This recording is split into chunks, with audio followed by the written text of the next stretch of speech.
Natural level पे सभी मकर राशि वाले निकलेंगे, इसमें कोई दो राय नहीं है। लेकिन मैं तुम्हारा प्रश्न का उत्तर क्या दिया। देखो, जो हर एक 2.5 साल में प्रत्येक मनुष्य के जिंदगी में कुछ लोग आते हैं, कुछ लोग चले जाते हैं, कुछ घटनाएं घटते हैं, कुछ घटनाएं नहीं घटते हैं, कुछ परेशानियां आते हैं, कुछ परेशानियां नहीं आते हैं। ठीक है, तुम एक तो काम करना, नेट में या चैट जीपीटी को पूछना, ये बताओ कि भारतवर्ष में पिछले 100 साल में कितने रेप एंड मर्डर हुए हैं। तुम देखोगे सारे डिटेल को, अगर रिसर्च करना, अगर तुम्हारा दिमाग रिसर्च वाला है तो रिसर्च करने से तुम देखोगे जब जब शनि राहु एकत्रित हुए हैं, जब जब शनि केतु एकत्रित हुए हैं, मेरे पास पूरा डिटेल लिस्ट पड़ा हुआ है ना, तो उस समय में कहीं ना कहीं से इस प्रकार का गंदा घटनाएं सामने आते हैं। ठीक है, अगर तुम देखोगे सबसे पहला अरुणा वाला जो केस हुआ 1972, ठीक है, उस समय का कुंडली खोलो, देखोगे शनि राहु आसपास।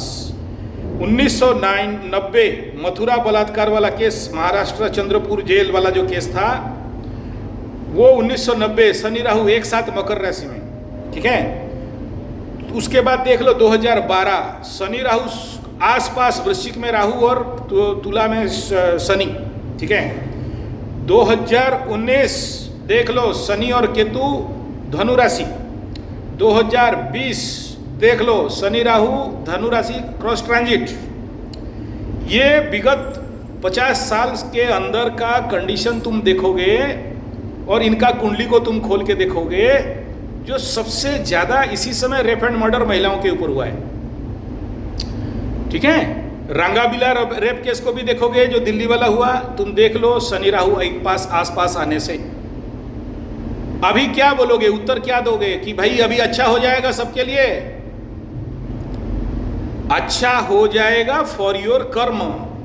अगर अब तुम तीसरा इसमें रिसर्च करके देख लोगे कि जिन जिन लड़कियों के साथ जो लोग मर गए, उनमें उनके कुंडली के ऊपर रिसर्च करके देखा हूं कि कौन से कंजक्शन वाले होते हैं तो उनके साथ ऐसा घटता है, किस दशा किस घटना में। तो इस समय किसको से भरना, इन लड़कियों का उस समय शनि 7.5 का पीरियड चल रहा था। जिन जिन लड़कियों के साथ हुआ उनका मैं, हालांकि मरने वालों का कुंडली नहीं खोलते हैं, लेकिन विश्व कल्याण के लिए, आप लोगों को रक्षा करने के लिए, आप लोगों का मंगल होने के लिए, लोगों को आगाह करने के लिए मैं इसीलिए Sanjay G75 crime astro analysis का चैनल खोल के उसके ऊपर काम कर रहा हूँ कि भाई बाई चांस मेरे वीडियो से किसी ना किसी का जिंदगी बच जाए। तो ये कंडीशन शनि राहु का क्रॉस ट्रांजिट जब तक कम से कम 15 डिग्री क्रॉस नहीं करते हैं, तब तक कोई भी सुरक्षित नहीं है। किसके साथ कब ठिकरा फूटेगा कोई गारंटी नहीं है। ठीक है, तो अब तुम बोल रहे हो कि भाई जिस दिन 29 मार्च हो जाएगा और शनि तीसरा में चल जाएगा, हम इस प्रकार के मानसिक स्थिति से बाहर निकल पाएंगे कि नहीं निकल पाएंगे? नहीं निकल पाओगे। ये कोई इंटरनेट का स्विच बटन है क्या, इंटर दबा दिया लैपटॉप का और तुम्हें सुबह सुबह सब कुछ ठीक हो गया? विदाउट प्रयास, विदाउट ट्राई। मैं ये बोला कि तीसरा में शनि जब जाएगा तो तुमको रिजल्ट अच्छा मिलने का शुरुआत होगा। आदमी कर्मयोग गीत श्रीमद, आप तुम लोगों को गीता पढ़ो बोलने से तो पढ़ोगे नहीं, मेरे से गीता सुनो बोलने से सुनोगे नहीं, संजय G75 स्पिरिचुअल गुरुकुल में जाके गीता सुनोगे नहीं, कोई बात नहीं, मत सुनो। कहीं पर जाके किसी गुरु के पास गीता का अध्ययन करो, वो भी करोगे नहीं। खुद डेली पढ़ो, वो भी पढ़ोगे नहीं, कोई बात नहीं। लेकिन नैसर्गिक रूप में जब भी शनि तीसरा में गोचर करता है, लोगों को गधा जैसे मेहनत कराना पड़ता है, कर्म क्षेत्र में आदमी को व्यस्त करवा देता है, मन में फिर टाइम नहीं है तुमको लड़की के बारे में सोचने के लिए। अब मैं बोला कि ओवरऑल 90% लोग इस प्रकार के थॉट प्रोसेस से, किसी का कोई भी चिंता हो, लड़की के बारे में, धन के बारे में, बीवी के बारे में, बच्चा के बारे में, हर एक आदमी का अलग अलग शौक रहता है ना भाई। किसी का पति मर गया, किसी का पत्नी मर गई, किसी का बच्चा मर गया, किसी का दादू ताऊ मर गया, किसी का और भी कुछ अपना। शनि बाबा जब सेकंड में जाता है, जैसे अभी कुंभ राशि का सेकंड में जाएगा, किसी ना किसी को मारेगा नहीं तो फिर शोक कैसे होगा बाबू? अभी सोचो कि मकर राशि का चंद्रमा के ऊपर जब शनि गोचर कर रहा था, बहुत सारे मकर राशि का, किसी का बाप मर गया, किसी का ऐसे होता है, किसी का माँ हाँ हो गई थी, तुम्हारा भी क्या क्या कौन का किनका हो गया। ठीक है, तो तुम जिसको बहुत प्यार करते हो, चाहते हो, उसी को तो भगाएगा नहीं तो तुमको शोक कैसे देगा यार?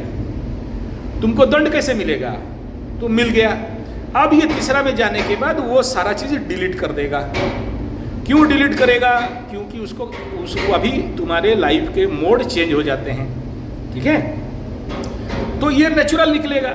मैं यहाँ पर तुम्हें ये बोला कि तुम अगर अपना बीमारी को पकड़ के रखोगे, तुम क्यों पकड़ोगे? क्योंकि तुम्हारे कुंडली में, जिसके कुंडली में शुक्र राहु, शुक्र मंगल, शुक्र चंद्रमा ऐसे युति होते हैं, इतना जल्दी वो लोग बाहर थोड़ा सा कम निकल पाते हैं। इसका मतलब नहीं कि नहीं निकल पाएंगे, लेकिन हिस्ट्रिया हो जाना, साइकेटिक हो जाना, मेंटल बीमारी में पड़ जाना, बार बार उसी के बारे में सोच रहे रहना, चारों तरफ उसी को देखना, उसका किताब फोटो लेके घूमते रहना, दिल काट देना, हाथ काट देना, खून निकाल देना, तो उसका टाटू बना के हाथ में लगा के घूमना, गले में छाती में लगा के घूमना, ये सब क्या है? साइकेटिक। कौन ड्राइव करता है? राहु, ठीक है ना? तो ऐसे कंजक्शन में क्या होता है कि तुम्हारे चंद्रमा शुक्र के ऊपर राहु का अगर दृष्टि बन रहा हो कहीं से, तो ऐसे कंडीशन पे लोगों को निकल पाना मुश्किल है। या फिर तुम्हारे चंद्र शुक्रमा से अष्टम का हो, तो अष्टम क्या करता है? तुम्हारे थॉट प्रोसेस से बाधा से निकल नहीं पाता है, ठीक है? तो इसलिए ये पॉसिबिलिटीज है, सेव हो जाओगे, लेकिन उसके लिए एफर्ट भी चाहिए, कर्म भी। आप ये बोलते हो कि हम कब तक करोड़पति हो जाएंगे बिना मेहनत का, घर में सोए रहेंगे, भगवान पैसा डाल देगा मेरे घर में। पॉसिबल है क्या? ये पॉसिबल है क्या? कर्म करना पड़ेगा ना उसके आधार पर। हाँ, ऐसे ऑटोमेटिक निकल जाते तो मैं विपස්සना का बात बोलता क्या? कुंडली देखता ही नहीं, ठीक है भाई तुम निकल जाओगे, ठीक है ना? तो मैं क्या कह रहा हूँ कि you need the external force for such kind of mentality and psychological problem. और अगर नहीं करोगे तो याद रखना कि आने वाला समय में चल के तुम हिस्ट्रिया का मेडिसिन खाना पड़ेगा, ठीक है ना? हाँ, वो प्रॉब्लम हो जाएगा, उसके कारण तुम दुर्बल हो जाओगे, फिर अपना हाथ जगन्नाथ कटकपुरी करने लग जाओगे, या अभी कर लोगे, जिसके कारण शक्तिहीन हो जाओगे। तो अपने को बचाओ, यही तो कह रहे हैं, और क्या।